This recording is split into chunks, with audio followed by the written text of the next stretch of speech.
Bangladesh cricket board ప్రస్తుతం తీవ్ర సంక్షోభంలో కూరుకుపోయింది.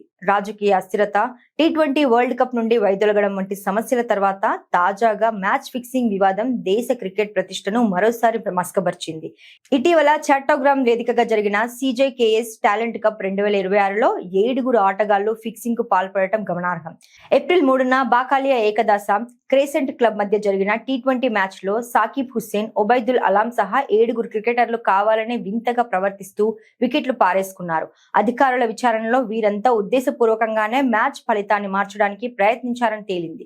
ఈ అక్రమాల్లో కోచ్ అమినుల్ హక్ హస్తం కూడా ఉన్నట్లు నిర్ధారణ కావడంతో అతడిపై 5 ఏళ్ల నిషేధం విధించారు.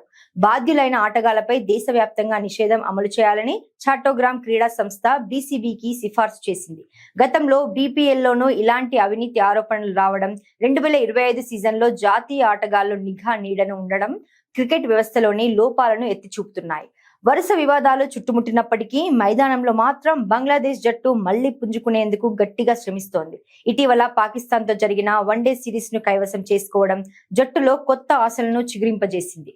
రాబోయే ఏడాది కాలంలో న్యూజిలాండ్, ఆస్ట్రేలియా, దక్షిణాఫ్రికా వంటి బలమైన జట్లతో తలపడనున్న నేపథ్యంలో ఈ గెలుపు ఆటగాళ్ల ఆత్మవిశ్వాసాన్ని పెంచింది. మరోవైపు ఇతర దేశాలతో, ముఖ్యంగా భారత్ తో దెబ్బతిన్న క్రికెట్ సంబంధాలను పునరుద్ధరించుకోవడానికి బంగ్లాదేశ్ బోర్డు సరికొత్త వ్యూహాలను రచిస్తోంది. ఇందులో భాగంగా మహిళా బంగ్లాదేశ్ ప్రీమియర్ లీగ్ ద్వారా భారత మహిళా క్రికెటర్లను ఆహ్వానించి సత్సంబంధాలను మెరుగుపరుచుకోవాలని యోచిస్తోంది. కఠిన నిర్ణయాలు తీసుకుంటేనే అంతర్జాతీయ స్థాయిలో తిరిగి గుర్తింపు పొందాలని BCB లక్ష్యంగా పెట్టుకుంది.